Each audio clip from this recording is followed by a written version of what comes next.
របៀបខគោដើម្បីមានរសជាតិឈ្ងុយឆ្ងាញ់គឺយើងមានគ្រឿងច្រើនយើងមានរំដេងខ្ទឹមល្មៀតហើយនឹងគ្រឿងទេសរវាឈើអែមហើយនឹងការឆាន់ហើយនឹងគ្រឿងតិចមកយើងដំបងយើងដាក់ខ្លាញ់ហើយនឹងក្របចំពោះយើងកូរឲ្យរួចហើយយើងដាក់គ្រឿងទាំងអស់ហ្នឹងចូលតែកុំភ្លេចប្រហុកផងដែរដែលយើងលាយអញ្ចឹងធ្វើទៅវាមានរសជាតិឈ្ងុយឆ្ងាញ់ហើយយើងចាក់មកកូរឲ្យសព្វវាមកយើងកូរហើយរមុំគ្រឿងមកឈ្ងុយហើយយើងដាក់ស្ករបន្តិចទៅតាមចំណង់ចំណូលចិត្តតមកយើងដាក់សាច់ចូលសាច់ឲ្យយើងកូរឲ្យសព្វឲ្យឈ្ងុយវាពីព្រោះសាច់នេះខ្ញុំចំអិនមកតង់ហើយ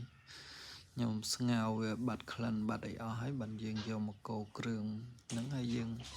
នេះយើងប្រើទឹកតែបន្តិចបានហើយយើងលាយទឹកណាហើយគ្រឿងនេះយើងយកអាសាច់ល្មមរបៀបសាច់មានខ្លាញ់គឺយើងដាក់ទៅគឺ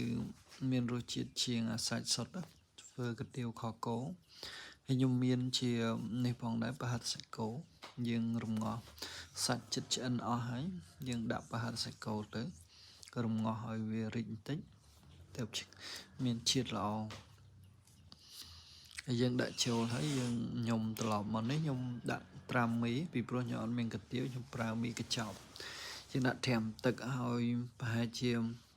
10នាទីទៅហើយយើងស្រង់វាឡើងហើយមានសណ្តែកបដោសផងដែរ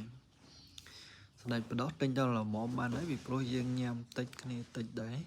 ហើយខ្ញុំមានលាយនឹងត្រចៀកកដោដែលយើងលាងឲ្យស្អាតបេះស្អាតហើយយើងយកមកដាក់ទៅនឹងរឹតតែឆ្ងាញ់ទៀតណាបងប្អូន